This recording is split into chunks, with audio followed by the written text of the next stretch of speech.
and welcome to Savage Gamer. On today's show, it's that time of year again. We're going to be discussing my picks for the top 10 games of 2017. Obviously, these are going to be my choices, so if you have a different opinion, that's fine. And if you actually have a game that maybe you think I should have put on here but didn't, you can please leave it in a link or a comment down below. But these are the games I personally truly enjoyed this year. These are games I think that were standouts that impacted me in a large way, in one way or another. And I think this is just only my list, and I hope you guys enjoy. Let's get started.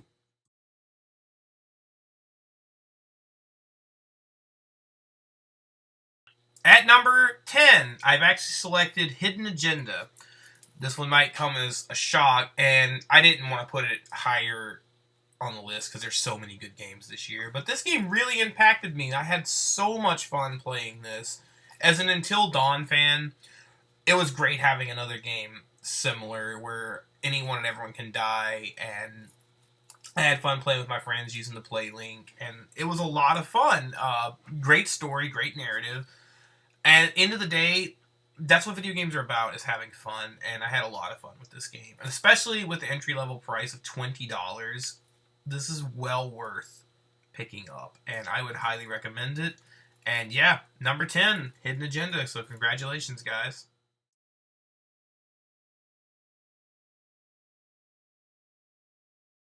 At number 9, I've actually selected Xenoblade Chronicles 2 on the Nintendo Switch. Now, this game actually released right at the tail end of the video game season, December, and this is an amazing open world RPG. Monolith have outdone themselves again. The story is fantastic. Gameplay is phenomenal. It's a little bit slow to get started as far as gameplay wise, maybe about 5 hours in, but you're looking at like a very long game, so that's very early on retrospectively. But it's a great game. One of the best RPGs of the year. Not the best, which those are coming up, but it is definitely worth a mention. Highly recommend picking this up, and it's just another stellar lineup and an amazing year for Nintendo. So congratulations, Monolith. You guys nailed it.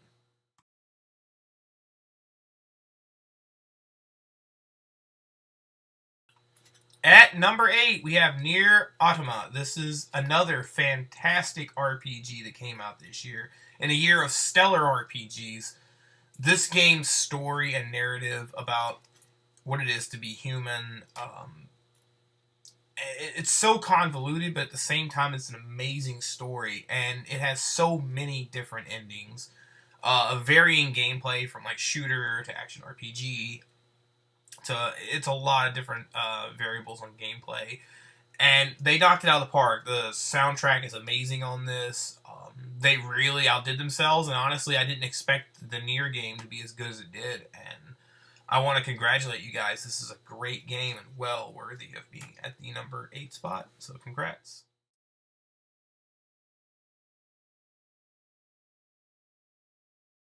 At number 7, no pun intended, we have Resident Evil 7 Biohazard.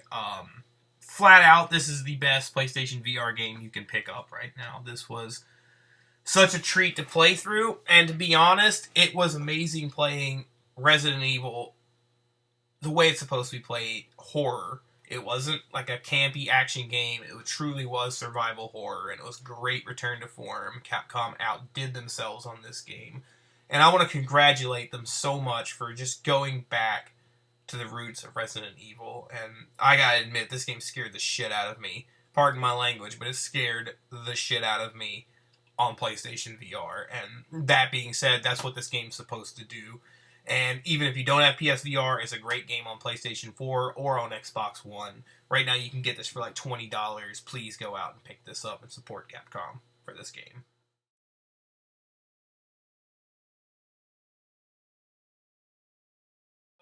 I would love to be holding a game right now in my hands, but there sadly is no physical copy for this game.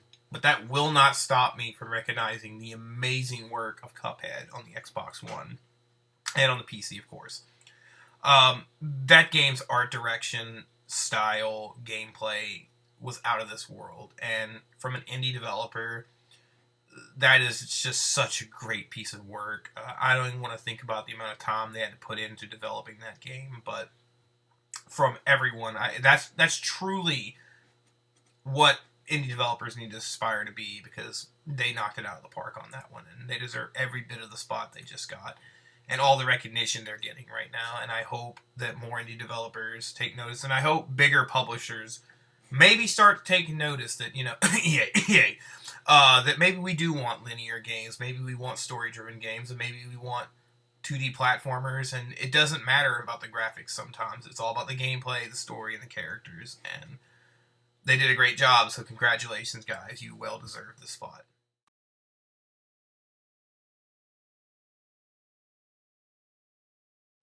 At number 5, we have Wolfenstein 2, The New Colossus. Man, this game was a lot of fun to play, and also great story. In my opinion, the best shooter of 2017. The story really grips you and makes you care about the characters, and honestly, there's so many first-person shooters that come out nowadays that honestly don't give a crap about story, and all they want to do is play multiplayer. And I miss story-driven games like this, like Bioshock Infinite, and games like that really want to tell you a good story and get you involved into the game. And as a first-person shooter, this was the best game. Bethesda, congratulations and thank you for making a game like this and publishing it, and not shoving multiplayer in there when it's not needed, not shoving microtransactions. I'm looking at you, EA, you suck. The stuff like this is amazing, and I'm so glad that I'm seeing a lot of recognition coming out of it, and I hope that you guys sell very well on this. I hope you get a lot more awards. I just want to congratulate you guys, and definitely earn this spot.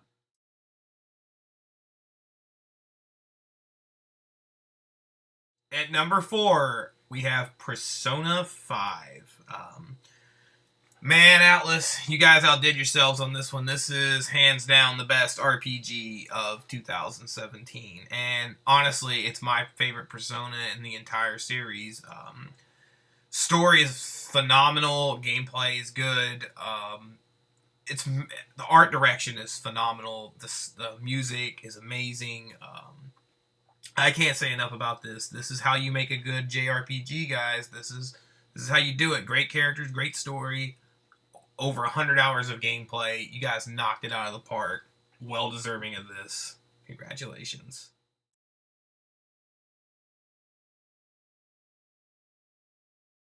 At number 3, we have Horizon Zero Dawn. Oh, Gorilla, you guys did an amazing job on this. This is a fantastic open world action adventure game. The story, the characters, such a good game. I just recently played through this about 2 months ago, and oh boy, if there wasn't one other game coming up on this list, this would have been the best action adventure game of 2017. But regardless, this is probably the best game released on the PlayStation 4 this year, and there was a lot of good games on the PlayStation 4 this year. You guys did an amazing job. Congratulations, and thank you for such a memorable game.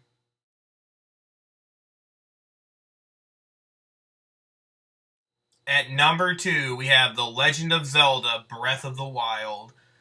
This is one of the best Zelda games I've ever played in my life, and I've played every Zelda game, and I started on the NES, but my god, did they knock this out of the park. If it wasn't for this, Horizon Zero Dawn would have gotten second place. There's only one other game left coming up, and it was so hard for me to choose between this and the other game, but they're both amazing. I'm going to get that out of the way now. But Zelda, from gameplay to everything, art direction, story, sound, everything was just perfect on this game, and you can tell they put their heart and soul into this, and it shows. Nintendo had an amazing year this year, which made me very happy to see Nintendo back on top, or competing for top. PlayStation's still great too. But this is the reason you bought the Switch. This is the reason the Switch is successful, to be honest, because if this didn't release, I don't think the Switch would have sold as well as it did. if you don't own this and you own a Switch, please go do yourself a favor and pick this up. More than likely, you already own this, and you already know also that this game is amazing. I know it's already won Game of the Year on the VGA Awards just last night, and it's well deserving of it, and I was so close to giving this the first place spot, but either way, for the love of God, pick this game up if you don't own it already. Congratulations, Nintendo. Thank you for making a Zelda game that we've been asking for a long time.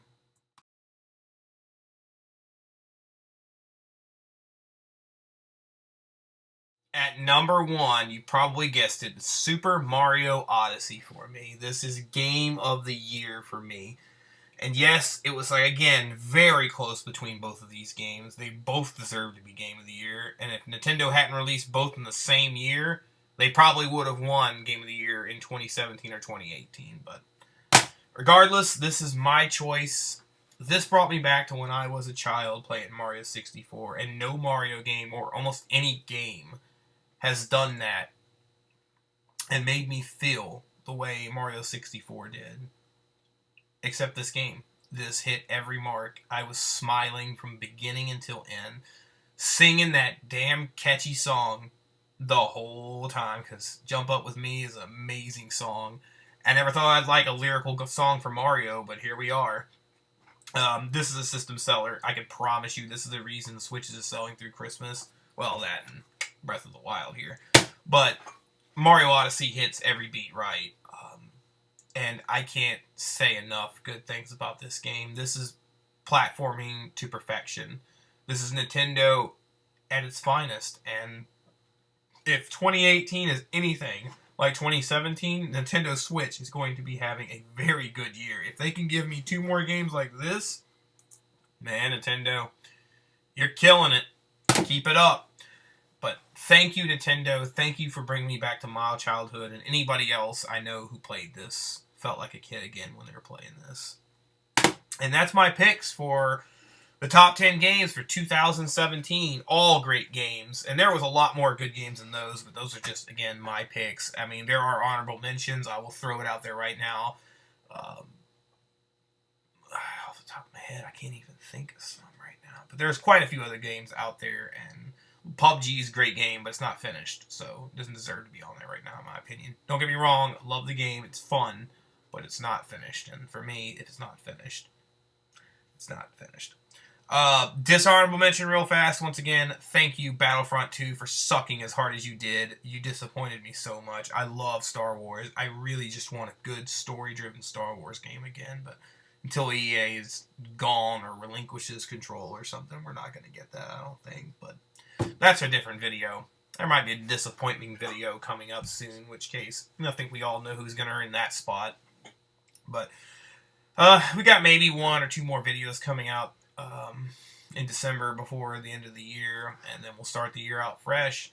I want to thank everyone for all the subs I've gotten, the views. I can't congratulate and thank you guys enough for all the support you're giving me right now, and I'm looking forward to 2018.